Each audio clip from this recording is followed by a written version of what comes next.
Hello everyone. Well, we ran the second in the BRAVE Leadership Masterclass series at Ulster University today, and I had a fascinating conversation with Doug Parkin. Now, he's been developing leaders in higher education for the past 20 years and had a lot to say on the B of the BRAVE framework, and B stands for bold, that I would like to share with you today. So first of all, he pointed out that bold leadership is courageous leadership, and he said that often courage comes from taking risk, and when we think about assessing risk, well, then we also have to think about the reward that we are seeking as a result of it. But he also spoke about ordinary courage. He spoke about the fact that some people need ordinary courage to leave their home, and for that it is a big achievement, or whether it is to turn down an invitation, or whether it might be to say no to somebody. That sometimes there can be some, what many people might consider everyday things, takes ordinary courage, and that also should be respected and valued across society. He then went on to show a picture which was really striking, and I referred to it several times in the interview thereafter, of a man atop a mountain looking down through the clouds at people below, basically. And he said that's often what we think of as heroic leadership, is the single person alone and aloof at the top where people look up to.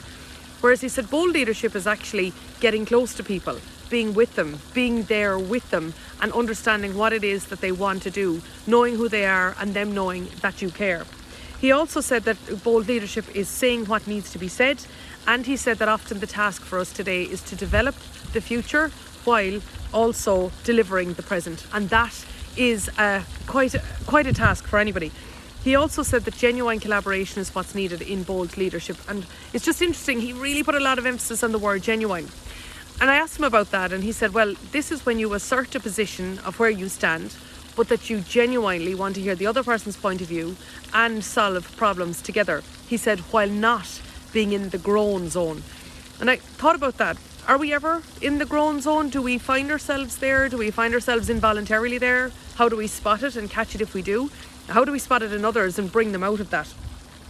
Then he also spoke about sharing a connection between a personal vision and an organisational purpose. And I questioned him on that, because I thought, how many of us really know our personal vision?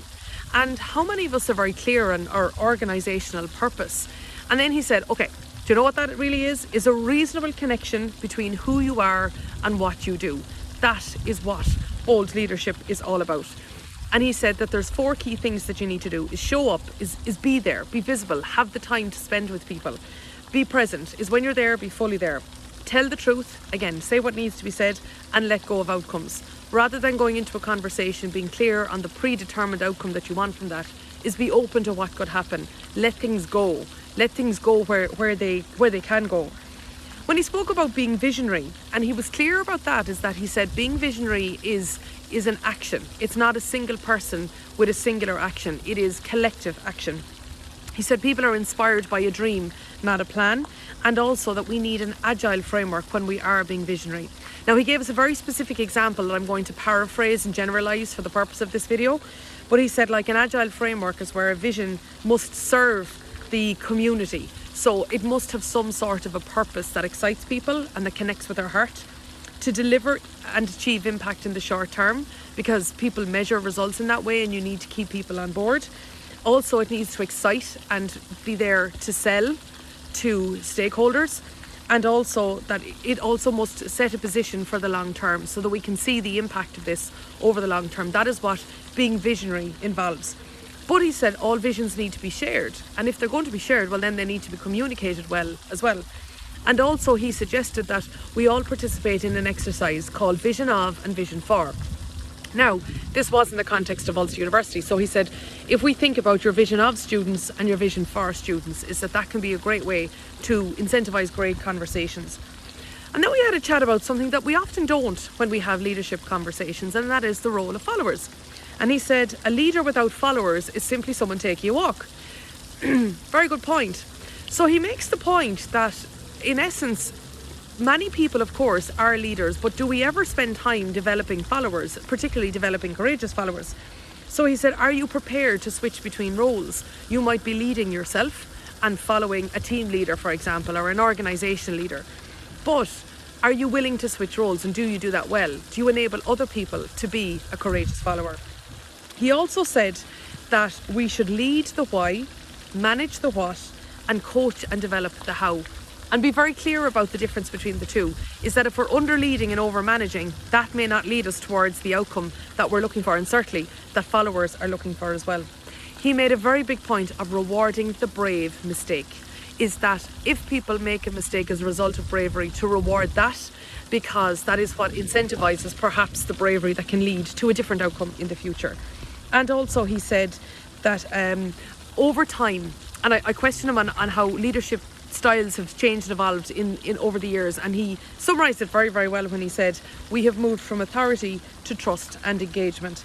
And in that session he also said it's important to let leadership flow to the point of need. I asked about how do you do that? Like, how do you actually identify where that point of need is? And he said, think of it like a value chain. Where is value being created for your stakeholders? So whether that's students or customers or participants or followers or whoever, he said, look at where the value is going, and leadership must follow.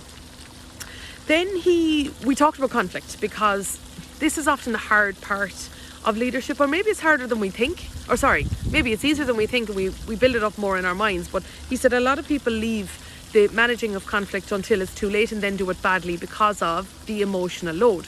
And we ran a poll at this point, and we asked people what were their major concern to dealing with conflict, or what holds them back from dealing with it. And there was 6 different choices, but the top 2 were the concern they had about damaging a relationship, and the other one was the worry or concern about seeing it through.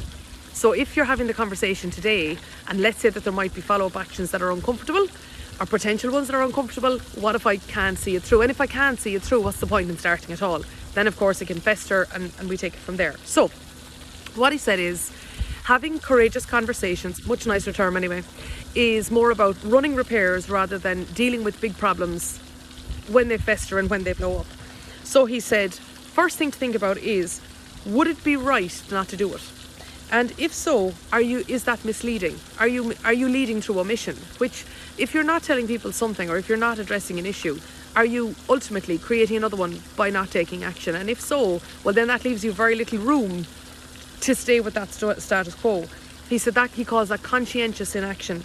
So he said, get out there and have lots of no agenda conversations, hear what's going on, be willing to hear maybe what other people don't want to tell you, or maybe what you don't want to hear, but be willing to do that. Remain curious, he said. But when you do have to have that courageous conversation, he said, say what's at stake. So maybe it is the well-being of another, or the standards of the organisation, or the student experience, or that particular deal, or a relationship with a customer. He said, say what you feel and say what could be done about it. Don't just be a problem stater, but help towards being a problem solver, but co-create the solution. He said, be accurate, clear, brief and descriptive, but be singular. Say one thing at a time. He also pointed out that end with 3 C's, clarity, commitment and compassion, and talk about what is different as a result of the conversation. So then I asked him, on the part of whom? Is it as a result of, let's say, if I have the conversation with you and it's a courageous conversation and it's difficult for me to say this to you, is it that I need to talk about what's different as a result of me having the conversation? Or do I need to ask you what's going to be different from you, from your perspective? And he said it should be a combination of both, but it needs to be held accountable, which is, we had a conversation, we made decisions during that conversation. Those decisions are now going to frame the actions that are going to happen thereafter, and we need to both hold those to account together. And from there, actions should flow, and if not, well then it needs to be revisited and seen exactly through. So then he finished up by talking about the story that we tell ourselves. So perhaps I'm telling myself a story that somebody is having conflict with me and I certainly don't deserve it. And a book that I often think about here is How to Win Friends and Influence People. There's a great, the earlier chapters of that book talks about the story one tells oneself. And he was just talking about that you may be feeling that somebody is feeling particularly harsh towards you, but actually maybe they're having a bad day, or maybe something has happened to them, or maybe something happened in a previous experience, like we spoke about with Bernadette Collins in the first interview of the series, where they arrived at that conclusion in a different way than you did. Well then perhaps that is the story that they're telling themselves, and if you think about that and reframe it, it can lead to a totally different outcome. So in summary, brilliant session. Thank you so much, Doug, and also thank you to Paul, to Michael and to Elaine and all the people involved in making the series possible, and thank you so much for the opportunity to work with you on it.